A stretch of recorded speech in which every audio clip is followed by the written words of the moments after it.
Welcome to the G.E.M.Series, powered by RocketLevel. On this podcast, we empower entrepreneurs to succeed by setting big goals, executing like a pro, and having a fearless mindset. The G.E.M.Series is all about investing in yourself. We're here to share the path to getting what you want out of life by sharing the stories of entrepreneurs who have done this themselves, providing thorough research from our team on what careers and habits are yielding the best results, and discussing the mindset it takes to overcome the obstacles that all future entrepreneurs will face. Investing in yourself starts with putting in the work every single day, and this podcast is here to help you do exactly that. My name is Blake Chapman. I'm the Vice President of the Ambassador Program here at RocketLevel, and I am thrilled to be your host for the G.E.M.Series. Hello, everybody, and welcome to this week's episode of the G.E.M.Series. I'm really happy to have a special guest, John Mendez, on the show. John, how are you doing, man? I'm doing better now that I get to speak to you, Blake, and I'm excited to see where our conversation is going to take us, man. Likewise, I've been listening to all kinds of stuff. I listened to, I think, your most recent one about being at K Jewelers and, talking to that guy about the Cuban links and learning, salesmanship. And, I got to say, I got to tip my hat to you because you've cranked out like 100 episodes of your podcast on top of doing like 10 other things. So I won't share your life story. I'd love to hear could you introduce yourself to the guests or to the audience here so that we can, give them a little taste of who you are? Yeah, so my name is John Mendez, like you said, Mr. Stop and Stare, just don't touch the hair. I like to say I got the best hair in the industry. And I have a podcast called Walk to Wealth where I enlighten and empower young adults to build wealthy, abundant lives. We just hit episode 123, if I'm not mistaken, at the time we're recording this interview. And then I have a marketing AI agency where I teach, real estate professionals how to create a year's worth of content in an hour using AI. That is amazing, man. And tell me a little bit, like, what was, because obviously it's funny because people probably ask, like, what was growing up like? And I've heard people touch on, because how old are you, like 21 or 22? Or I literally turned 22 2.5 weeks from the time we're recording this. All right. Wait, what's your birthday? Let me see. Mine was August 1st. Mine's September 2nd. Okay. Oh, yeah. So in the future. Sorry, I misunderstood. Yeah. Yeah. It's so I'm about to turn 22. Awesome. And, it just pumps me up seeing folks like yourself that are out here, like just pursuing knowledge and sharing their knowledge and, really getting after it. But what was growing up like? Cause I wasn't like that when I was 21, I still had to figure things out. I wish I was, but what was growing up like for you? 100%, man. So before I take you guys back in the time machine, I like to say that I think there's 3 types of people. I think there's people who are born entrepreneurs, and because of where they grew up, they were pretty much cultivated that entrepreneurial spirit all the way out through their childhood and into adulthood, right? Yep. Then there's the people who, and I think I'm part of this category, right? And I think a lot of entrepreneurs are. It's like they're born entrepreneurs, and then along the way, they lose it for whatever reason, and then they pick it back up somewhere later down the road, right? And then I think a majority of the population were born entrepreneurs, and then they lost it, and they were never able to pick it back up. And it just kind of died. I want to say died off, but just got buried too deep away for them to pretty much ever, recover it. And so for me, I grew up in the projects. It was 9 of us in a 2-bedroom. My mother, she suffered from mental health issues. My dad, he was an alcoholic and he was absent in the earlier years of his life. Me and him are on good terms now. But my grandparents had to raise me. They immigrated here from Dominican Republic. Still don't know a lick of English. So that was fun being raised by them. Very traditional Dominican immigrant household. As I said, I didn't have the typical paper route, selling candy bars, selling things in school. That wasn't me. I wasn't that child. For whatever reason, money didn't really seem to interest me. And so it was until I say college, to fast forward a lot. So I got into 13 schools. School always came easy to me.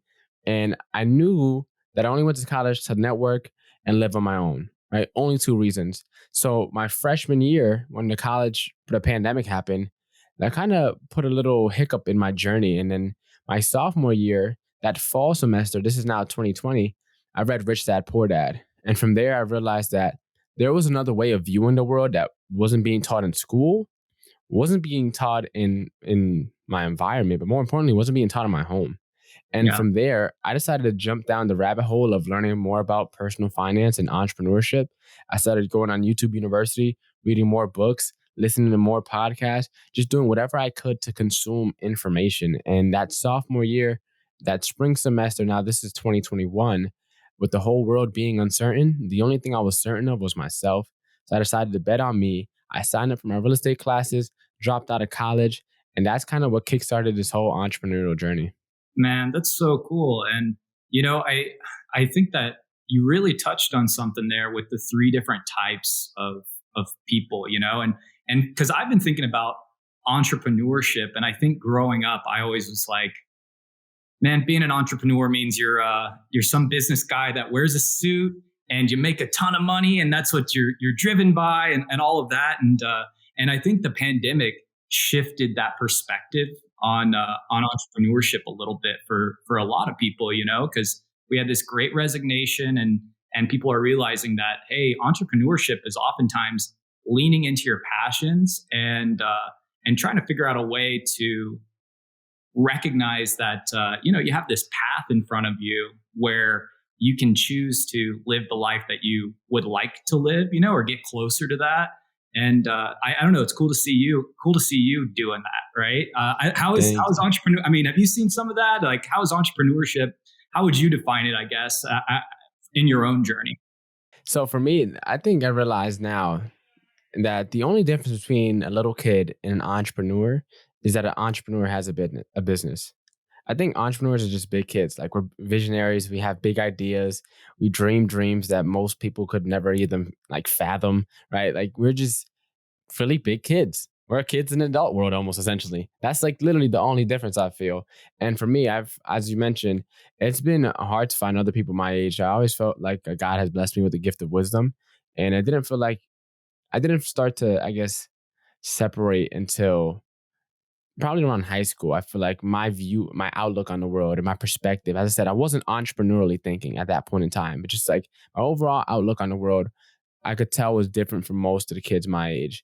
And then as I went to college, then that gap started to expand a little bit. And then as I got into like really deep into entrepreneurship, and now the gap has like widened as a tremendous amount now. Not to say that I'm more successful. I just view the world very differently than majority of people in the Western culture at my age.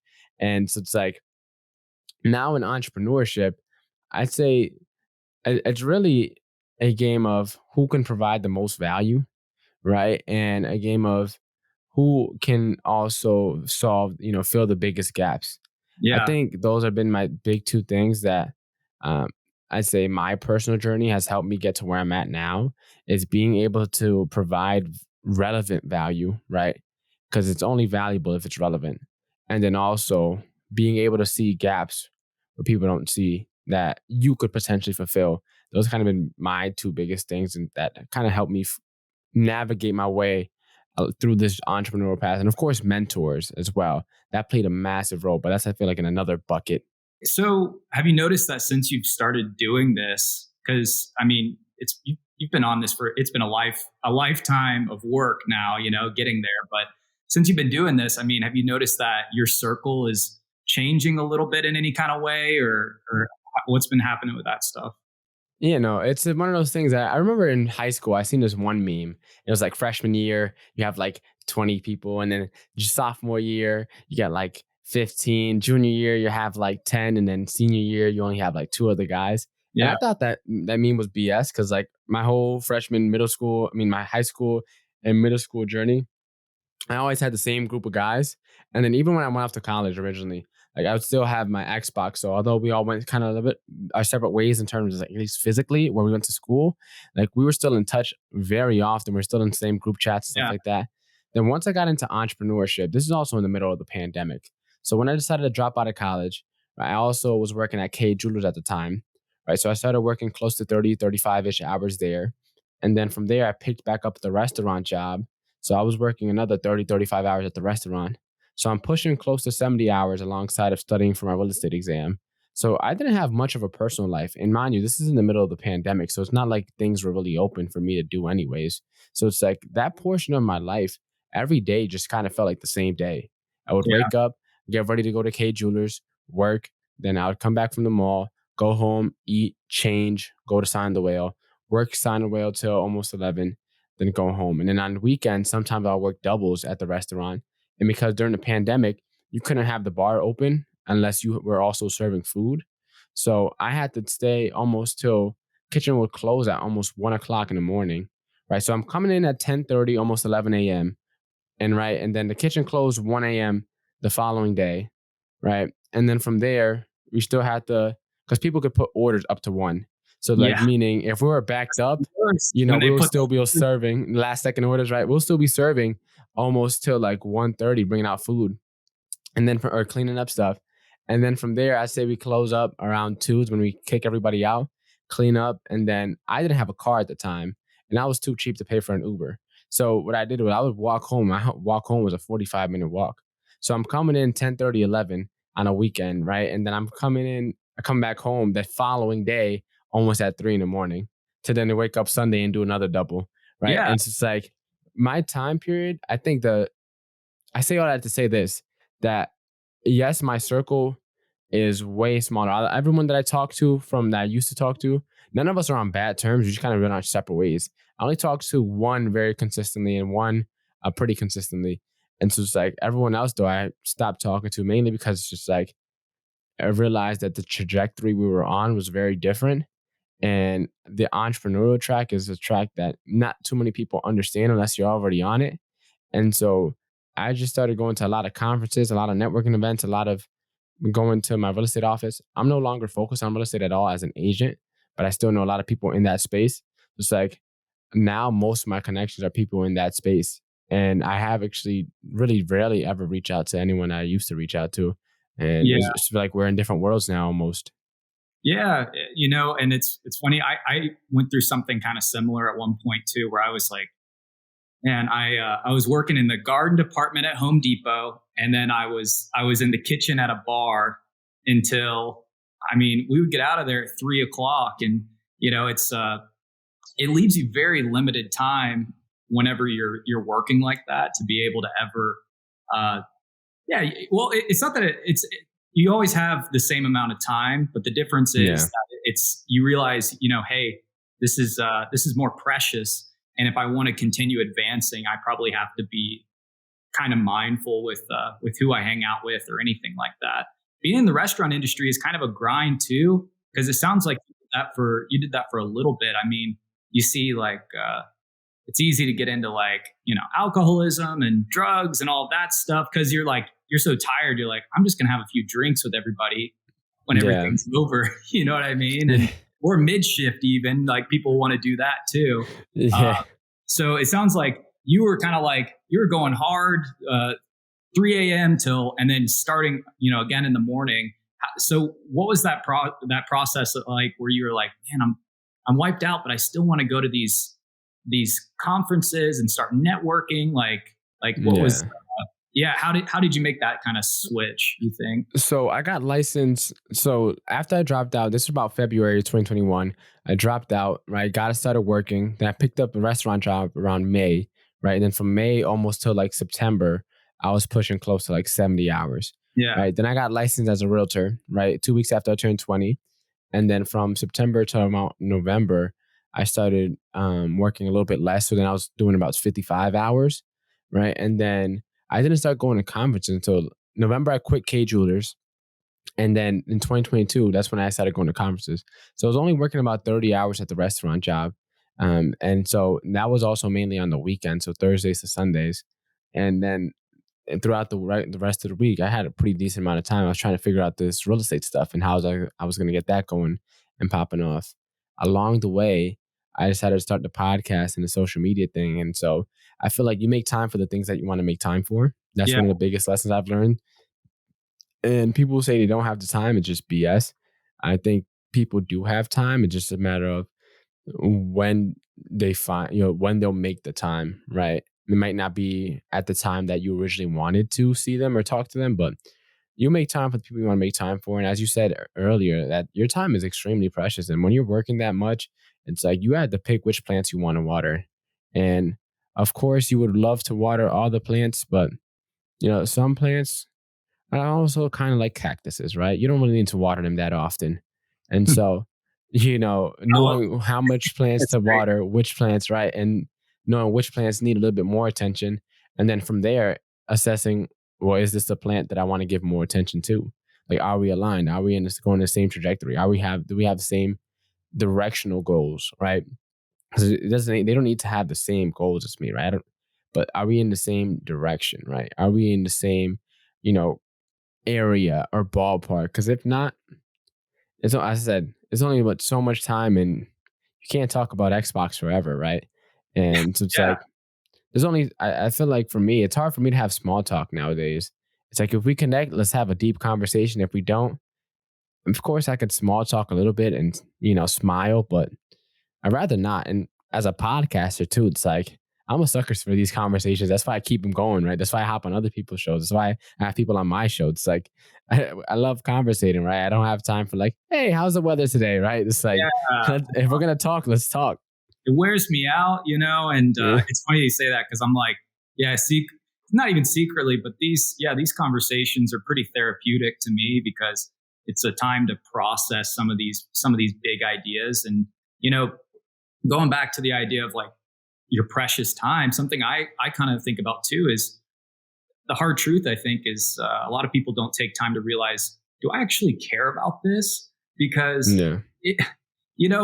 we're so used to going with the flow and being passive that if you don't take time to realize, do I actually care about this? You're gonna be wasting energy on it, or you're gonna say, oh, I don't have energy for this. When in reality, if it was something, because I don't know about you, but if I have something I truly care about, guess what? Infinite energy. That might be something as silly as making my yard look great, or I like making music a lot.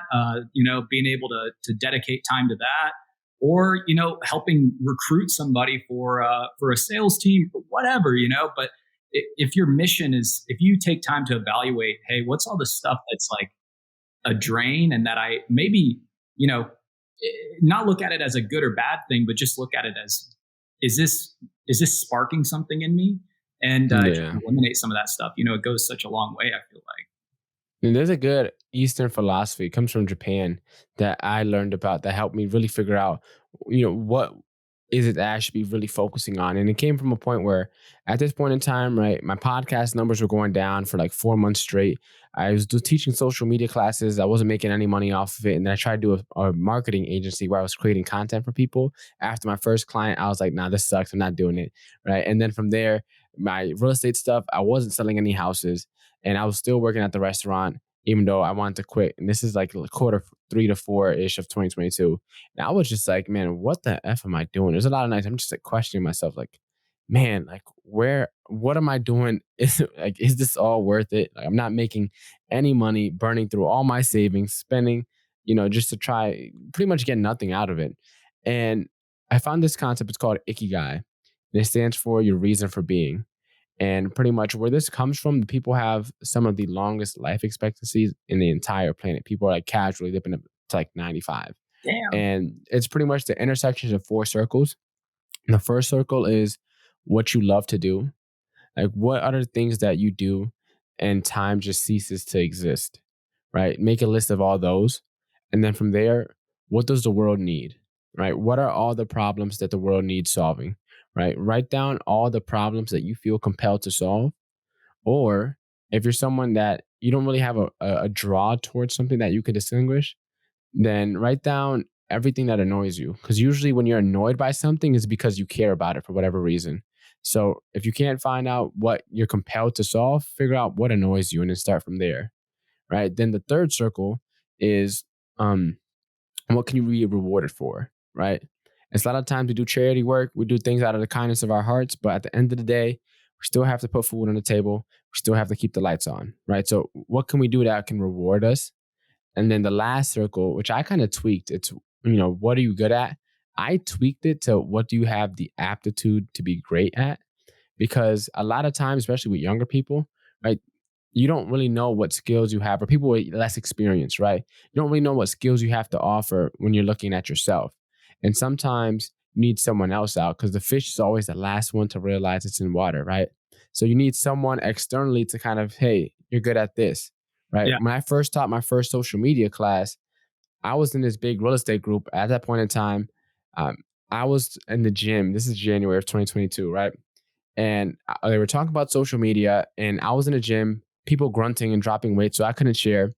And from there, I was like, all right, instead of me speaking in the group, let me just type it up and post it in the Facebook group, right? And I'll just post it. Yeah. And then from there, the host of the call was like, hey, John, do you mind teaching a class on this? And I was like, I never taught a class before. I almost fumbled the bag, right? She was like, John, let us know when you want it scheduled. I was like, okay. So I ended up getting 440 people sign up to my very first class ever. Something that I never had in the play. I never got into real estate to teach social media. I never got into real estate to do anything with social media, right? Yep. And that all led because someone seen something in me that I didn't see in myself. And so that's the four circles, right? When you write the list out for each of them, try to find one that intersects in all four. And that is what you call your Ikigai, or your reason for being. And after doing that exercise, it brought me a lot of clarity in my life. Yeah, that's powerful, man. I love that. And what's your Ikigai like today? Because I'm sure it kind of changes on an ongoing basis. No, actually, it doesn't really. For me, I figured out that goals and your purpose are two very different things. Your goals are things that can be achieved in this lifetime. Your goals are like, I want to make my first $1 million. I want to start a business. I want to start a podcast. I want to talk to the president, whatever it may be. Those are goals, right? I want to help 1,000 families that need, homes in South Africa, right? I don't know, something. That's a goal, right? Your purpose is something that transcends you. It's something that's beyond you. It's something that you will never be able to accomplish. Despite that, you're still going to help push it forward anyways, right? And for me, I feel like my purpose is to enlighten and empower young adults to build wealthy, abundant lives. It's like, that's my mission statement for my podcast. Yeah. And for me, the reason that kind of mission statement came about is in 12th grade, I was in my English class, and my English teacher, he would go on random, absolutely random tangents. Like, if you're thinking I'm going on tangents, like, this guy goes on tangents. And he would go off curriculum all the time and talk about philosophy. And one day we were watching Plato's Allegory of the Cave. And the only thing I remember from that entire class was that the duty of the enlightened is to enlighten the unenlightened. And so once I read that, I was like, all right, so as soon as you learn something, put on as many people as possible. And then, as I said, at that point in time, I wasn't thinking entrepreneurially. So then when the idea for the podcast came together, I was like, boom, that's it. I didn't really realize it because then I was also at that time doing real estate, teaching social media classes. So I had so much, white noise going on at the same time that I was kind of just blurring my vision. And then it took me pretty much questioning life and everything to start trying to question myself. And the deeper I questioned, then the more clear it got that I'm just supposed to be helping everyone as I can along this journey walk with me. And so there's no real set goal as to how many people I want to help, right? But it's like, continuing to keep that mission of Walk to Wealth, right? Just turn that into more than just the episode where people tune into their earbuds. It's like, have that be like a global movement of, just making wealth and abundance and financial literacy something that's more common and talked about. Yeah, and I like what you said about the difference between your purpose and some of your goals, because I feel like that's that's like the soap opera thing where people are like, oh, what's my purpose in life? But it's like, no, it's totally reasonable that you can find your purpose. You just have to step back and reflect for a moment, and then try it out and push forward with something that that in your heart of hearts you believe in. And I think that's really powerful that you're sharing that to other people and helping out the unenlightened, because I'm sure that also it's kind of a weird thing too, where as you do that, you're giving, then it just gives back to you, and it keeps blossoming from there. So with the podcast at the start of it, because it was you conceived of the idea with another guy, right? Yeah.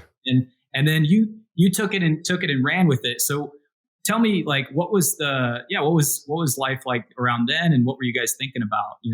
So this is right about the time where I almost got licensed, leading up to me getting licensed as a realtor, right? So me and him that summer, this is summer 2021, where just, always randomly FaceTime each other, talk about life. As I told you, I stopped talking to a lot of people.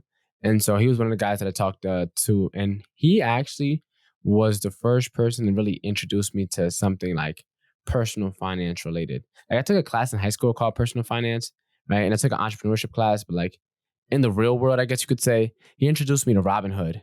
And he came before his time. Like I downloaded the app, got my free stock, it went down, deleted it, never looked at the app ever again until later on when I actually got into entrepreneurship, right? But like he taught me, he was the first person that was on that, personal finance, financial literacy type of mindset. And me and him were just talking about life and goals. And one day he was like, "Hey, bro, like maybe we should start a podcast." And I was like, you know what? I think that'd be a good idea. Long story short, our schedules didn't end up matching up because that September of 2021, people were allowed to go back on campus. So as I said, I dropped out. He went to Southern Connecticut, which is another state school, but he went to Southern and our schedules wouldn't have matched up anymore. I think he was taking like 18 credit. So I was a little annoyed because when I was in college, I was taking close to like 18, 20 credits. And I think he was taking like 15. So I was like, You're bro, like, come on. you have time, bro. You could do this if you really wanted to, bro. And so, but I was like, I respected his decision. And at that point in time, I was getting licensed as an agent anyway. So I was like, you know what? I'll focus on that. And I procrastinated. I used to write on my journal every Friday, like think of a name for the show. Like by Friday, think of a name. And weeks just started going by. And it took me about 3 months, but Walk to Wealth finally came to me. And it was like, for the 99% of us that aren't overnight sensations, it's a long walk to wealth. And some people may walk quicker than others, but what good is sprinting to the finish line if you pass out when you cross it? And so that's kind of how the story of the Walk to Wealth came about. And for me, it kind of contradicts what mainstream media talks about with like hustle culture. Everyone wants to talk about how hard they work. And it's like, congrats, you're just getting closer to burning out faster, right? I think hard work is, you need to work hard, but like having that as a badge of honor is just an ignorant thing to do because, how much you get, your inputs doesn't matter as much as your outputs, right? And so it's like, oh, the people, I work 18-hour days and blah, blah, blah, blah. It's like, okay, what have you accomplished? Not much. All right. Congrats. Like you just burned yourself out to get virtually nothing back in return. And then also the second thing that it really contradicts in mainstream media is, I lost my train of thought. It contradicts the fact that most people like the hustle culture, right? And the second thing, sorry, is where most people wait until they're successful to start giving back. I wanted to start something where I was giving back and bringing people along the way while I was getting started. I didn't want to wait for me to be a 6-figure, 7-figure entrepreneur, 8-figure entrepreneur. It's like, hey, here's how I made 50K in one day and blah, blah, blah, blah. It's like, no, like I'm starting from ground zero, right?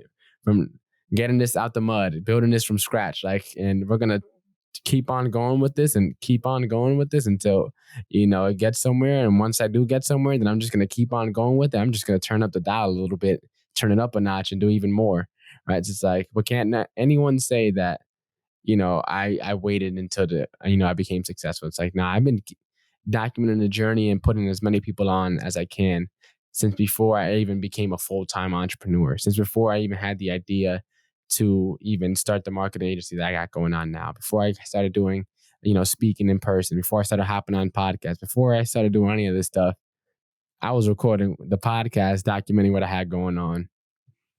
And, I think that's so cool because, you are on this walk to wealth. And the thing with walking to wealth, I would imagine, is that it's not like you just arrive one day either, right? You're not going to you're not going to be like, all right, I'm 38. I hit 2 million in the bank. I'm going to go take a nap. I'm good. It's about this process of being able to understand that life has longevity to it. Because I don't know. I mean, you look at like people that are retired at 65, and they don't even know what to do because they've just been like, I've just been rushing for this moment, and then I don't even know like how I'm supposed to process all of this and what I'd like to do, and my body doesn't work the same. So I really like that you're sharing this with everybody because I already know that it gets everybody pumped up getting to see hey, look at what John's been able to knock out, and like, see your progress along the way. So, I'm sure you've already inspired tons of folks. With that, I mean, I was kind of curious. So you've had a lot of really good guests on your podcast too. I mean, what are can you think of like one or two of like the biggest lessons that you've gotten from talking to some of those people? So a number of you have probably seen the words rocket level thrown around a little bit here and there. And I wanted to take a moment just to explain what that is. So the G.E.M.Series comes from RocketLevel, who is somebody that I work with directly. And RocketLevel is a marketing technology company that specializes in meeting the unique needs of small and medium-sized businesses. So over the years, through strategic collaborations with national brands, franchise groups, and local partners, RocketLevel has become a trusted ally for SMBs operating in the market. And right now, RocketLevel's primary focus is to provide a comprehensive range of marketing solutions for SMBs, including website development, SEO, paid ads, email marketing, social media management, and just about anything you can think of. By offering a done-for-you approach, RocketLevel takes care of all aspects of digital marketing, allowing SMBs to focus on their core business operations. I know that everybody talks about this all the time. It's so hard to focus on the fulfillment side of things, and been an absolute honor getting to partner with RocketLevel throughout the years and be able to see them provide a solution for people that maybe don't have the talent right now, maybe don't have the time, and maybe don't have the playbook or the tools available. It truly is buttoned up in such a way that you can give somebody your high level objectives and get this stuff knocked out. So if you're curious, you should definitely give us a shout. You've had a lot of really good guests on your podcast too. I mean, what are can you think of like one or two of like the biggest lessons that you've gotten from talking to some of those people? Yeah, I think it's episode 34, my episode with Vic Manzo. Yeah. It dropped in almost September of last year. I forget when exactly I interviewed him, but the episode dropped in September, I believe. And he said something that was super profound. And I never heard of it anywhere else before, but he's big into like quantum and like laws of, like universal laws. And one of the things that he mentioned was like the law of non-sacrifice. And what the law of non-sacrifice is pretty much, from what I understood, it's when you choose to do something that you love, you're never sacrificing. So let me put it into perspective, right? When you choose to marry, the woman of your life, the love of your life, whatever, you're not thinking, damn, I had to sacrifice all the other options. No, you're thinking like, I get the opportunity to spend the rest of my life with the person I love the most, right? And that's kind of the mindset shift when you're thinking about like the law of non-sacrifice. Like when you're choosing what you love to do, you're not really giving anything up. You're just choosing what you love to do, right? It's not a sacrifice to get married, right?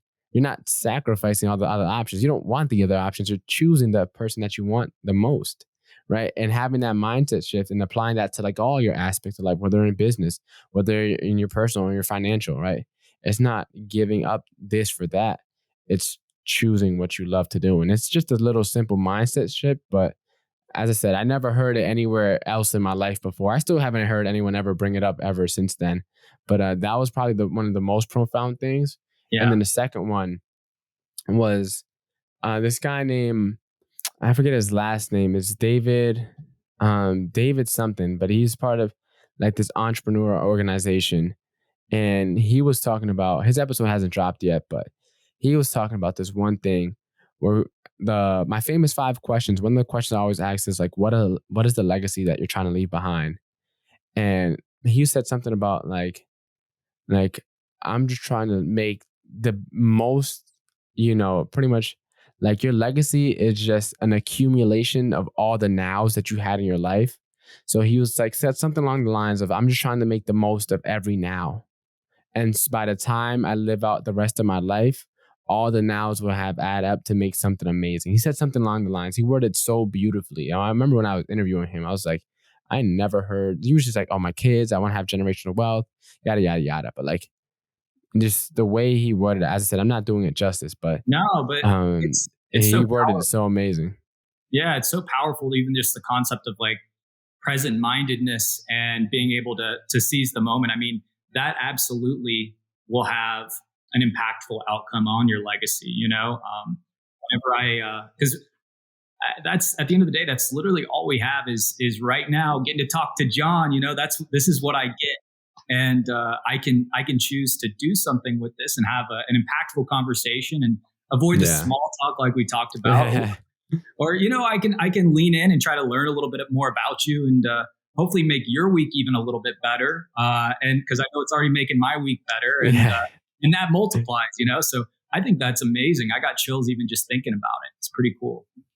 Yeah, it's like one of those things where like I think the only thing that exists is the now, and the past is just an accumulation of nows that have already happened, and the future is just an accumulation of potential nows that have yet to come. Right. So like the now is the only thing that ever exists. And I think for me personally, like the way I see it, time is a man-made construct. And I believe time truly doesn't exist, which is why sometimes it'll feel like time takes forever. And sometimes like, although objectively, yes, we can measure time, we subjectively, time feels different for everyone. Yeah. And I think time was one of those things where humans just wanted to feel as if they had, they can control the way of the world that we don't really understand so much. And that's how I feel personally about time. It's like the only time that ever really does exist is this now, this present moment, having this conversation with you. And then after I get off this conversation with you, it's going to be doing whatever I got to do next. Right. And that's going to be the only thing that exists at that point in time. And then after I do that next thing, whatever I do after that is the only thing that exists at that time. Right. And so it's like that present mindedness, I feel, has helped me out a ton because it's like, it really shifts your perspective when you realize that if you are someone, that's depressed, it's usually because, not usually, but unless it's some like clinical thing, right? I don't want to get into the hormonal and stuff like that, but it's almost as if like you're living in the past, which doesn't really exist. And if you're anxious, you're living in the future, which also doesn't exist, right? So it's like the closer you can get to being present, I feel like the better it'll be for most people because it'll make them make the most of everything. You do anything to get yourself in the present? For me, I think the things that help me be most present were always like sports. I love podcasts. Those have always been like the moments where, like, as I said, where time ceases to exist and I could just be like fully there. Are probably those two things, like just, meeting amazing people and, also playing sports and something like music as well. Like listening to music that just gets me going allows me to just really just tap into that space where just like I'm here and that's it. Yeah. And nothing's better than like, I don't know. It's funny whenever I talk to entrepreneurs like you, it always comes back to this somewhere around the realm of present mindedness and the power of that and how impactful getting into that flow state is whenever you're doing something you care about. Because I don't know about you, but nothing feels better than whenever you're like, oh my God, I just spent like 8 hours working on this thing. And I didn't even realize I was just kind of in get grinding mode and just doing it, it's it feels amazing. And, I also wanted to kind of touch on, I was reading about you a little bit and I saw that you've done like all kinds of like insane public speaking events. Like, I think I saw something about, let me see, I wrote it down in my notes. Your Great American Speak Off, you were a judge on there. How'd you make that happen? I can already tell you'd be winning speaking competitions and, you've already shared all kinds of wisdom, but what was that like? So for the way that happened was back in, as I said, like Q3, Q4 of last year, I was posting a lot of reels for my podcast. I would take, clips. Riverside allows you to create clips. And so I would take the clips. Riverside is the platform that we're recording on for anyone that doesn't know. And so Riverside allows you to create clips while you're interviewing people. So I'll create clips. And then from there, I'll download those clips, put some, captions on them and then edit them. And from there, I would post it onto Instagram, TikTok, YouTube Shorts. I was doing it to try and get more views on my podcast. Didn't work, but one of the TikToks, or it was a YouTube short that I posted, was how to invest like Grant Cardone or something, like some super clickbaity title. I forget what it was. And I ended up getting a random email from someone from 10X Stage Agency. And from there, 10X Stage Agency is like one of Grant Cardone's, I guess, sub companies or something like that. It's some underneath the 10X brand. And they were like, hey, I seen your reel on YouTube Shorts. Well, I can't give you access to Grant Cardone himself. I work with the 10X Stage Agency, and we actually have tons of amazing speakers that we could potentially send your way to hop on the show, or hop on your show if you're interested, or something along those lines. And from there, I was like, okay, sure, let's talk. And from there, they started sending me some speakers. And those speakers actually turned out to be amazing guests, super amazing. And in January, I believe, or February of this year, I'm kicking in this email. I was like, apply to be a virtual judge or something like that.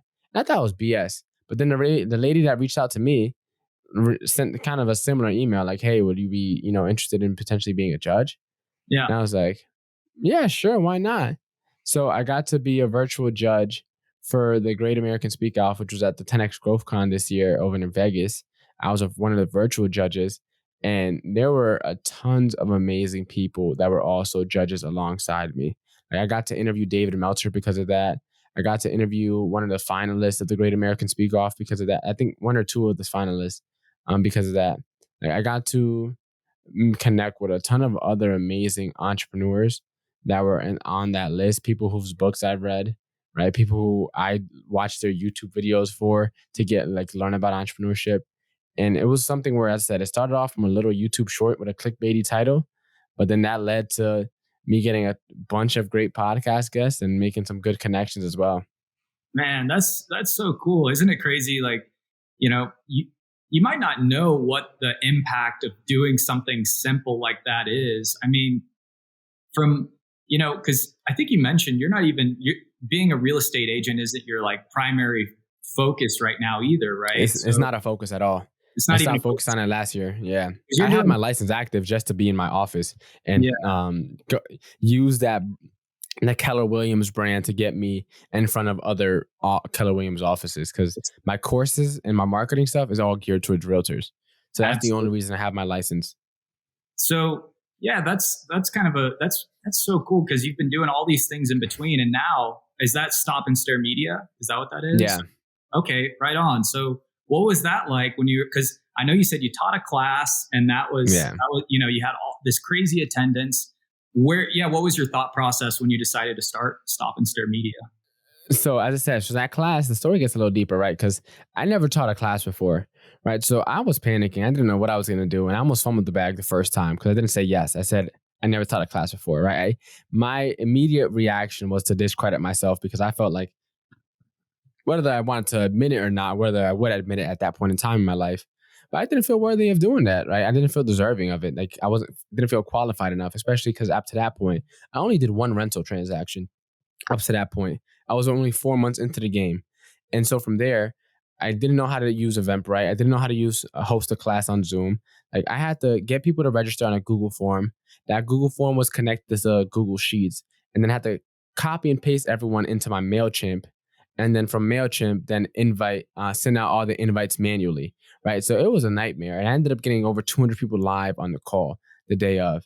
And so, but it was a genius marketing play, because I specifically scheduled it for the Friday before Family Reunion, which is the big Keller Williams conference. Now, because of the pandemics, the 2 years prior, there was no family reunion, right? 2 or 3 years prior, there was no family reunion. So this is going to be the first Keller Williams family reunion in a few years. So tons of people were going to be there. I taught it the week before, and then I was going to family reunion myself. And at family reunion, that Sunday of the conference, there was going to be a networking mixer. So I came in with my hair braided. Now, I don't know if you see my profile picture, but my headshot, I had about 3 times, maybe 4 times more hair than I do now. Yeah, I saw. And so I came into the conference with my hair in braids. That Sunday of the networking mixer, and pretty much I woke up extra early to wash my hair. And then from there, I got a shirt from Custom Ink that said, "Stop and Stare, just don't touch the hair."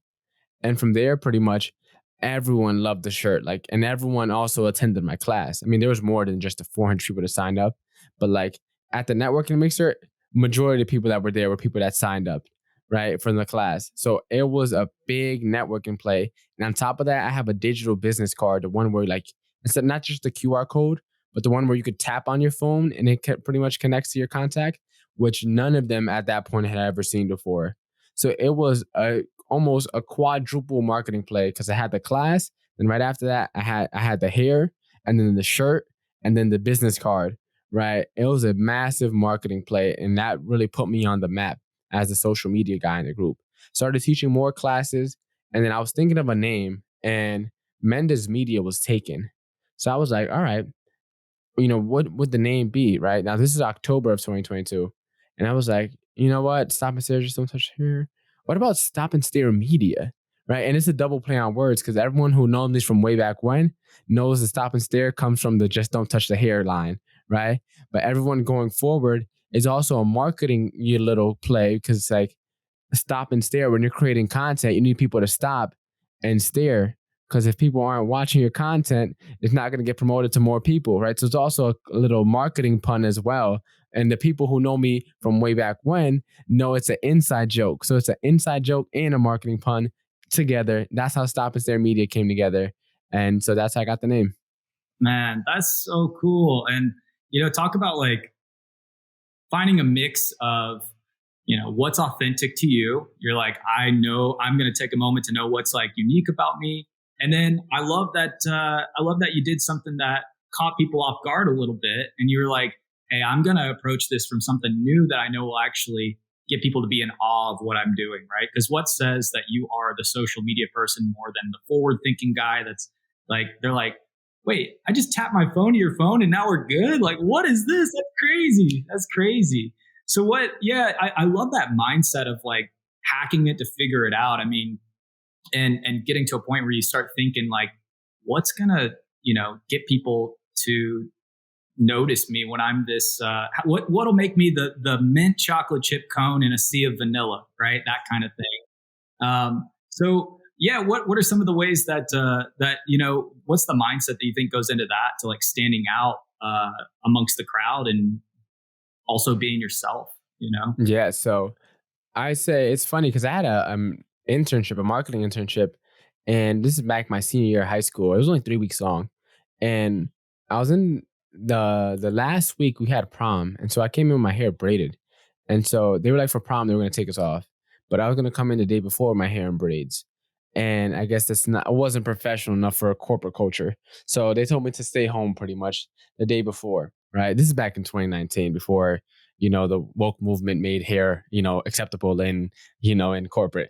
But for me at that point in time, so it's like I kind of had the feeling already that the corporate world wasn't for me. And so when I got into real estate, the reason I caught everyone's attention there is the only reason I grew out my hair was because during the pandemic, I didn't all like the hair salon were closed, and like leading up to like college, up until then, I started growing out my hair junior year of high school. And then junior year, I had about 3 friends that knew how to do my hair and would do my hair for free at, most cases, right? And then in college, I had a friend that would wash my hair, and I had another friend that would braid it, right? So I wouldn't even touch my hair in college. So my hair was always being kept for me. And then my hair grows extremely fast. So by then I already had a good amount of hair. And then a pandemic happened. So I was pretty much, I could have cut my hair on my own, but I would have done a terrible job. So I just kept it growing. And it's not like I did it for a marketing play. But then once I got into real estate, I remember hopping on it was like a real estate group call that I was on. And I forget what I shared on. This is before I shared on social media, but I shared on something, I think. And everyone noticed me by my hair. And they were like, oh my goodness, his hair. Blah, blah, blah. And it's like, it takes up like my whole Zoom camera almost. Like it was just my hair. And that's how people started to kind of get a whiff of like, oh, who I am. Like they just attached hair to me. Because also, one, in real estate, being 20 years old, 21 years old, you're probably younger than majority of the people. So you're instantly going to stand out, right? Without having to try. And then being a man with a full, head of hair, like a full, lion's mane full of curly hair. It's like, you're going to stand out without trying. And people loved it. So I was like, well, all right, let's run with it. Yeah. And so that's just kind of the big place. Like, how do I get people to notice me without me being extra going out of the way? It's like, I didn't grow out my hair for that. I already have a ton of curly hair. I had a full head of curly hair. It's like, it's not like I was planning on that, but I think for now, if I were to give a little bit more strategic, tactical, practical advice, I would say find the gaps, right? no one in that group was talking about social media. Like everyone was talking about like real estate scripts, sales scripts, listing consultation and presentations. Everyone was talking about um, client appreciation events, things of that nature, cold calling. No one at all was talking about social media. So I was like, all right, because I could have taught the first class and like just deaded it and not, continued. But it was like, all right, let me keep on running with it because that's the way no one else is doing. That's my way of giving back. And I couldn't tell them how to sell houses. I wasn't even selling houses myself, right? But I could teach them how to make a video or two. And so that's how I found my gap. And then I taught a class in ChatGPT this January, and that class had like 300 people sign up for. And at that point in time, that's before ChatGPT went mainstream. So people were looking at me like I had three heads. And so now I stopped focusing on teaching social media. Now I'm mainly teaching like AI and marketing, right? And so it's like, for me, it's always, where are the gaps that no one's filling? And also, what am I learning from other industries that I can bring into the industry that I'm in? So for real estate, all my social media classes, I wasn't looking for other realtors for social media advice, right? I was going to social media influencers. I was going to actual marketers, seeing what they're doing. And then I translated it into realtor talk, right? And then with the AI stuff, same thing. I went to other people who were using AI and translated that into real estate talk. So if you're in another industry, right, whatever it is that you want to talk about, well, get inspiration. If you want to learn about customer service, right, don't ask a realtor or whoever's in your industry. Go look at what like Disney's doing with customer experience, right? They have a magical experience, right? That's customer experience. You're not going to go to someone in your industry from that. Take what you can from other people and figure out ways to put that into your industry and make that make sense for whatever it is that you have going on. And then you're going to look like you're just the most innovative person on the planet. And it's not stuff that you've come up with. It's stuff that you just figured out a way to spin into what you got going on. Yeah. And, people want to feel understood because, at the end of the day, if you take a moment to actually understand the needs of some of those folks that you're close with, of your network, you're going to be a genius to them. That's the thing. Like they're going to be like, man, I have been wanting to dive into this. I've been curious about how, what the future of AI is and how that's going to impact or could improve my current processes. So I think that's amazing. And you're really sharing some valuable lessons. And taking a step back, what would be, because, obviously you've gotten to talk to a ton of people, but you're sharing these lessons with people. What would be maybe one of the major things you would want people to take away from your messaging right now, and would that you think maybe would fast track their progress in whatever they're diving into? That would fast track their progress. I'd say, man, there's a couple things that first came to mind. One that's more applicable to just general business, and one that's more applicable to like life, I guess. And I'll start with the business one. I'd say survey people, survey a lot of people, wherever is in your industry. So I soft launched my first course back in March. It was like how to build your online presence through podcast guesting for pretty much real estate agents, right? And I'm like, at that point in time, leading up to it, I hopped on between 100 podcasts or so between January and March of this year. And I was like, all right, man, this is like the best way to build your online presence. And of course, I have my own podcast, right? So it's like, I understood it very well from being a guest and also having guests reach out to me. And so it's like, all right, I'm going to create this course. So I created my webinar. At the end of the webinar, it was a free webinar. I pitched it. Only had 5 people sign up. I'm going to say only had. That makes me sound like I'm not appreciative or grateful. I had 5 people sign up, and I was thinking that I was going to get a lot more, right? Now, I created something that I knew was valuable, but I didn't test to see if people actually wanted. So one thing I also did that was really genius is I pre-sold the course. So I didn't create the course. I created the webinar and sold the course that I didn't have. Then I went to go create it. And that's another story for another day. But along the way, I was creating the course, right? Because people had bought in, had 5 people buy in. So I started creating the lessons and everything. And along the way, I started talking to the people in the course, seeing what they wanted. I started talking to people who didn't buy the course, surveying other realtors. It's like asking them these 5 major questions, right? First question is, what are you struggling with? And then fill in the blank. In my case, it was creating content, right? Or building an online presence. What are you struggling with building an online presence, right? Then my second question is, what are your fears around fill in the blank, right? What are your fears around creating content, right? Then my third question is, what are you currently doing to whatever it is, right? To build your online presence, to post on social media, whatever it may be, right? And then fill in the blank with whatever you have for your industry. Fourth question is, in an ideal world, what would it look like when you're doing whatever it is that they're doing? And then the fifth question is, if I could wave a magic wand right now, what would you need to get you from point A to point B? Right. And so, and use their exact wording. So whatever they answer for number 3, use that for get you from there. And then whatever they answer for number 4 to there. Right. So I would ask those 5 questions before you start selling anything or doing anything. It's like, are you even giving the people that you're trying to serve what they want? Because if you're not, you're pretty much just, hoping, throwing darts at the wall and hoping that something sticks, right? Hoping that something lands. And so it's like, that was the biggest lesson for me. And then I launched that same course. I also ended up being about like 60 lessons. I took out 2/3 of it, reorganized the course, structured, changed the name, added a couple new lessons in there. Ended up being about like 27. So I went from 66 to like 27, right? And then from there, I sold it at double the price.